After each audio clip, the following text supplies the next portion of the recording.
Hello guys, আসসালামু আলাইকুম। কেমন আছেন সবাই? আশা করি ভালো আছেন। আলহামদুলিল্লাহ, আমিও ভালো আছি। তো গাইস, আমি আছি ঢাকায় আর বিপিএল খেলা দেখবো না স্টেডিয়ামে, এটা কি কোনো হয়? তাই 26 তারিখে বরিশাল বনাম সিলেট আর রংপুর বনাম রাজশাহী খেলা দেখার জন্য আমি চলে আসলাম ঢাকা মিরপুর স্টেডিয়ামে। তো খেলা শুরু হওয়ার কথা ছিল 1:30টার দিক, মানে 1:30-এ।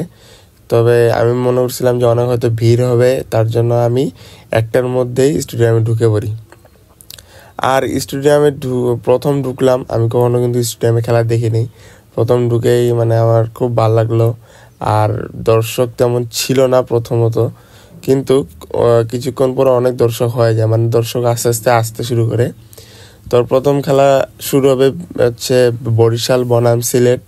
তো বরিশাল বনাম সিলেট খেলাটা দেখেন সবাই, হয়তো অনেকে দেখছেন অনলাইনে খেলায়। তবে আমি আসছি এটা আর কি কীভাবে অভিজ্ঞতা নিলাম তা দেখাবো। তো দেখেন, বরিশাল টিমের যারা ছিল তারা প্রথমত ঢুকে পড়লো, কারণ বরিশাল টসে জিতে তারা বোলিং নিয়েছিল, যার কারণে তার প্রথমত সবাই ঢুকে ফিল্ডিংয়ে দাঁড়িয়ে গেল।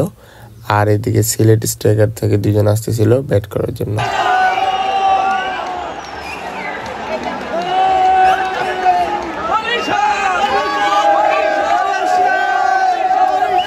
আর এই যে দেখতে পারতেছেন, এদিকে একটা প্লেয়ার ফিল্ডিং এ দাঁড়ার কারণে অনেকগুলো দর্শক তার পিছনে যায়, মানে ভিড় শুরু করে দিয়েছিল।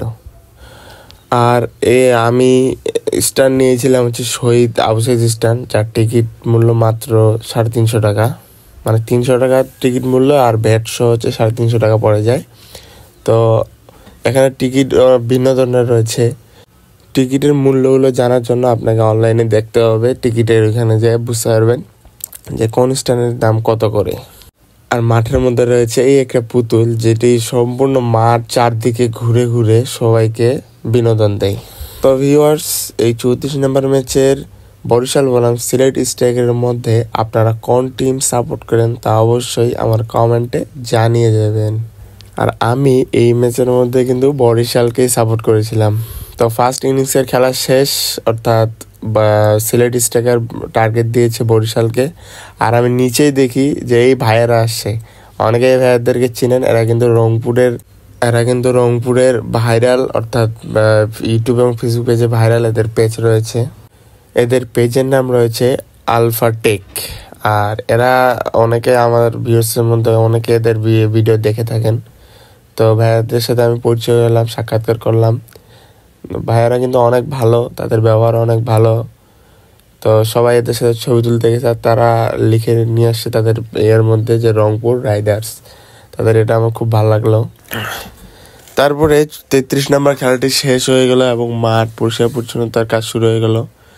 আর আমিও একটু মাঠটা আপনাদেরকে ঘুরে দেখালাম। এবং আমাদের পরের খেলা, অর্থাৎ রংপুর বনাম রাজশাহীর খেলা শুরু হবে 6:30টার দিক। তার মধ্যে আমি ঘুরে বেড়ানোর পর দেখি লাইট অন করতেছে। এই লাইটগুলো অন করে ভিডিও করতে পারিনি, তবে বাকি একটা লাইট ছিল, এই লাইটটা অন করে একটু ভিডিও করলাম। মানে এগুলো অনেক সময় লাগে লাইট অন করতে। তো লাইট অন করার পর দেখি মানে একদম মনে হবে যে দিনের মতো। তারপর এইদিকে আমাদের রংপুরের প্লেয়ার্সরা প্র্যাকটিস করতেছিল, আর আমি একটু ভিডিও করে নিলাম।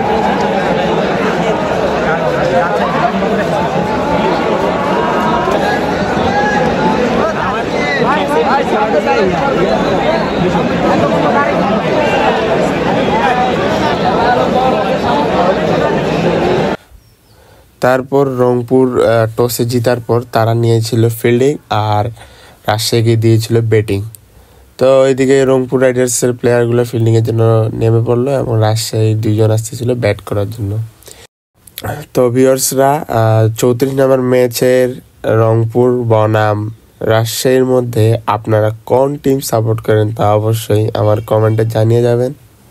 আর আমি কিন্তু এখানে রংপুরকেই সাপোর্ট করব, কারণ প্রথমত রংপুর হচ্ছে আমার বিভাগীয় জেলা, অর্থাৎ আমার জেলা দিনাজপুর, তবে রংপুর আমাদের বিভাগ, তাই আমি রংপুরকেই সাপোর্ট করছি। আর আরেকটা কথা জানিয়ে দিই, আমি কিন্তু ক্রিকেট ম্যাচ অত দেখি না, অর্থাৎ আমি যে এমন কোনো টিম বা বিশেষ করে কোনো টিমকে সাপোর্ট করবো তেমন কিন্তু না। আমার যার খেলাই ভালো লাগে আমি তাকেই সাপোর্ট করি।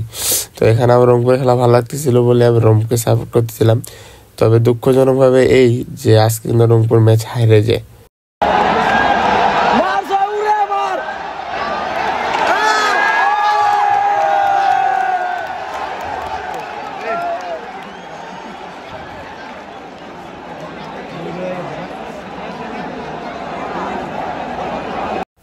তো গাইজ দেখতে পারতেছেন দর্শক দিয়ে কিন্তু এখন একদম প্রতিটি সিট ভরপুর হয়ে গেছে। মানে তখন প্রথমত দেখছিলেন যে দর্শকই ছিল না, সিটগুলো ফাঁকা ছিল। তবে এখন একদম প্রতিটি কোনায় কোনায় দর্শক দিয়ে একদম ভরপুর। মানে অনেক দর্শক দাঁড়ায় দাঁড়ায় খেলা দেখতে হয়েছে। তো সবাই লাইট উঠেছিল, ভাল লাগছিল।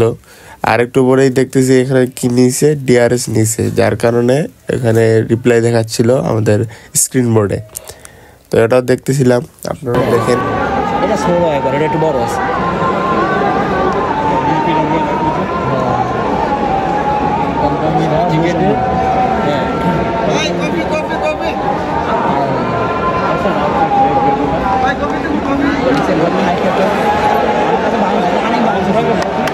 ও এ কফি এই দুটা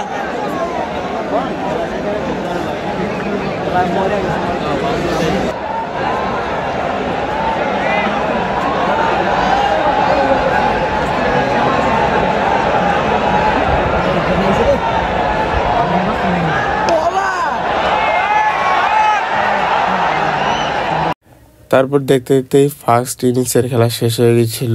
রাজশাহী টার্গেট দিয়েছিল 119 রানের, অর্থাৎ রংপুরকে নিতে হবে 120 রান, তাহলে রংপুর উইন হয়ে যাবে। আর কিছুক্ষণ পর শুরু হয়ে গেল লটারি, অর্থাৎ যারা যারা টিকিট কেটেছে তাদের টিকিটের সিরিয়াল নাম্বার অনুযায়ী লটারি হয়েছিল। আর যে জিতেছে সে পাবে 1 লক্ষ টাকা।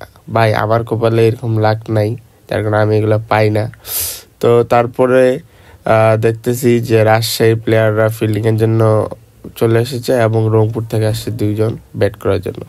আর এদিকে ভাইদের একটু মন খারাপের দিক, কারণ রংপুরের মানে হারা হারা অবস্থা হয়ে আসতেছে, যার কারণে তারা মন খারাপ, কারণ তারা রংপুর থেকে এসেছে খেলা দেখার জন্য।